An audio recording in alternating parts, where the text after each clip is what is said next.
اگر فضا میں آپ کا غلبہ ہو تو زمین پر دشمن کی تعداد یا گریلا حکمت عملی ثانوی ہو جاتی ہے۔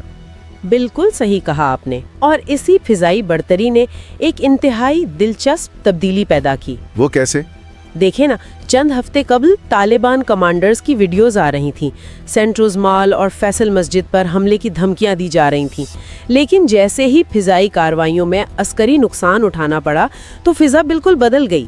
طالبان حکومت کے ترجمان ذبیح اللہ مجاہد کا بیان آ گیا کہ ہم بات چیت کے ذریعے مسئلہ حل کرنا چاہتے ہیں۔ یعنی طاقت کے استعمال نے مذاکرات کی راہ ہموار کر دی؟ جی بالکل ایسا ہی ہے، لیکن اگر ہم اسے وسیع تر تناظر میں دیکھیں تو یہ صورتحال بین الاقوامی قانون پر ایک گہری بحث کو بھی جنم دیتی ہے۔ وہ آرٹیکل 24 والی بحث؟ جی ہاں، UN چارٹر کا آرٹیکل 24 کسی بھی دوسری ریاست کی خود مختاری کی خلاف ورزی سے سختی سے منع کرتا ہے، لیکن وہیں آرٹیکل 51 کسی بھی ریاست کو سیلف ڈیفنس میں، اپنے دفاع میں طاقت کے استعمال کی اجازت بھی دیتا ہے۔ تو یہ تو ایک مخمصہ بن گیا نا۔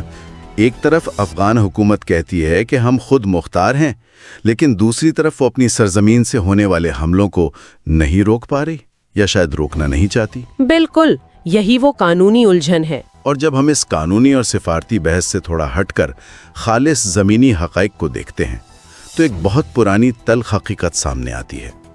مشہور یونانی فلسفی تھیوسیڈیڈس کا وہ قول ہے نا کہ طاقتور جو چاہے گا کرے گا اور کمزور کو وہ برداشت کرنا پڑے گا۔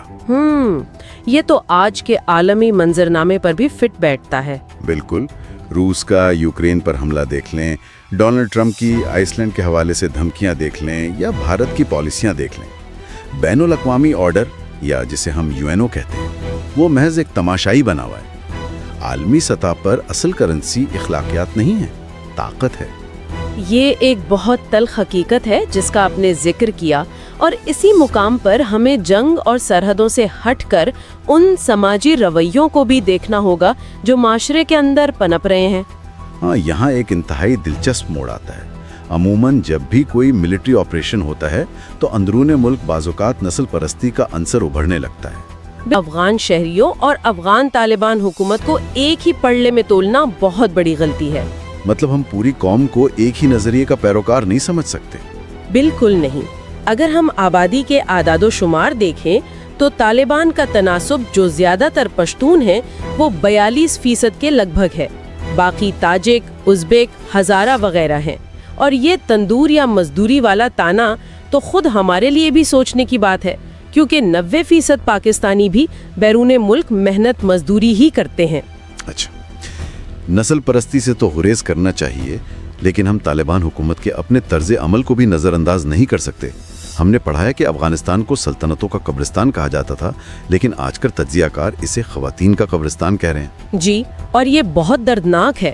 وہاں خواتین کے حقوق کی صورتحال اتنی خراب ہے کہ رپورٹس بتاتی ہیں کہ ہڈیاں ٹوٹنے یا جسمانی تشدد کی صورت میں انصاف ملنے کے بجائے الٹا خواتین کو ہی 15 دن کی سزا سنا دی جاتی ہے۔ یہ تو سراسر زیادتی ہے۔ بالکل، اور یہی وجہ ہے کہ صرف عسکری کارروائیوں سے سرحدی پوسٹیں تو تباہ ہو سکتی ہیں، لیکن وہ سوچ، وہ نظریہ ختم نہیں ہوتا۔ یہ ایک نظریاتی محاذ ہے جس پر بات کرنا بہت ضروری ہے۔ یہ شدت پسند اچانک تو نہیں پیدا ہوئے نا؟ نہیں، بالکل نہیں۔ اس کے پیچھے ایک لمبی تاریخ ہے۔ پینٹاگون کے فنڈ سے چھاپا گیا وہ 30 سالہ پرانا جہادی لٹریچر جسے نصاب کا حصہ بنایا گیا، اور پھر ضیاء دور کے وہ 52,000 مدارس جنہوں نے ایک خاص قسم کی ذہن سازی کی۔ تو اس کا مقابلہ صرف ڈرون سے تو نہیں ہو سکتا؟ بالکل، اس کے لیے ایک دانشورانہ اور فکری جنگ لڑنی پڑے گی۔ اور جب نظریاتی جنگ کی بات آتی ہے تو بعض اوقات بیرونی خطرات سے زیادہ اندرونی کردار خطرناک ثابت ہوتے ہیں۔ جی، ہمدردوں کی موجودگی۔ بالکل، جیسے مولانا عبدالعزیز کا جامعہ حفصہ پر طالبان کا جھنڈا لہرانا اور پولیس کو دھمکانا، یا پھر مولانا فضل الرحمان کا وہ بیان جس میں افغان خود مختاری کے احترام کی بات کی گئی۔ ہم یہاں کسی ایک سیاسی جماعت یا فرد کو تنقید کا نشانہ نہیں بنا رہے۔ جی، غیر جانبدارانہ طور پر اگر دیکھا جائے تو ہاں، سیاسی جماعتیں جیسے PTI، پیپلز پارٹی، مسلم لیگ نون کے رہنما خواجہ آصف یا جنرل فیض، ماضی میں ان سب کی متضاد پالیسیاں رہی ہیں۔ ریاست کے اندر جب تک ان ہمدردیوں کو ختم کر کے ایک واضح بیانیہ نہیں اپنایا جاتا تو ملٹری آپریشنز بھی محدود رہتے ہیں۔ یہ بہت اہم نکتہ ہے۔ جب تک آپ کا اندرونی محاذ کمزور ہے، آپ بیرونی جنگ کیسے جیت سکتے ہیں؟ صحیح۔ تو اس سب کا اصل مطلب کیا ہے؟ آگے کا راستہ کیا ہونا چاہیے؟ آگے کا راستہ علاقائی شراکت داری ہے۔ پاکستان تنہا اس افریت کا مقابلہ نہیں کر سکتا۔ چین، روس، تاجکستان کو ساتھ ملانا ہوگا۔ روس کا ذکر یہاں کافی اہم ہے کیونکہ اب یہ خطرہ صرف TTP تک محدود نہیں ہے۔ داعش خراسان یعنی ISKP اور ازبکستان کی اسلامی تحریک جیسے گروہ اب شنجیانگ اور روس تک کارروائیاں کر رہے ہیں۔ حال ہی میں روسی ریلوے اسٹیشن پر جو دھماکہ ہوا اس کا ذکر سرگئی لاوروف نے بھی کیا اور اس کے تانے بانے وہیں جڑتے ہیں۔ مطلب یہ ایک مشترکہ علاقائی خطرہ بن چکا ہے۔ بالکل، اس لیے سفارتی دباؤ کے ساتھ ساتھ ریاستی عملداری اور معیشت کو بھی مضبوط کرنا ہوگا۔ قبائلی علاقوں میں انٹیلیجنس شیئرنگ، بارڈر مینجمنٹ اور وٹ آف دا اسٹیٹ کو یقینی بنانا ہوگا۔ اور میرے خیال میں معاشی منصوبے جیسے ٹاپی گیس پائپ لائن اس پر کام تیز کرنا ہوگا تاکہ دونوں طرف کے معاشی مفادات جڑ سکیں۔ جی، لیکن یہ ایک اہم سوال کھڑا کرتا ہے، کیا محض بندوقیں چھین لینا کافی ہے؟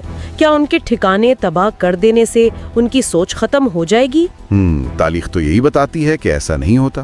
بالکل، ان کے نظریات کو ختم کرنے کے لیے ایک منطقی اور دانشورانہ فرنٹ پر کام کرنا لازمی ہے، ورنہ آج ایک نسل سے بندوق چھینیں گے، کل دوسری نسل دوبارہ ہتھیار اٹھا لے گی۔ بالکل درست کہا آپ نے۔ آج کی یہ گفتگو واقعی بہت چشم کشا رہی ہے۔ اگر ہم اس کو سمیٹیں تو یہ بات عیاں ہوتی ہے کہ یہ حالیہ حملے اور آپریشن غضب الحق محض چند ہفتوں کی کشیدگی نہیں ہے، بلکہ دہائیوں پر محیط پیچیدگیوں کا نتیجہ ہے۔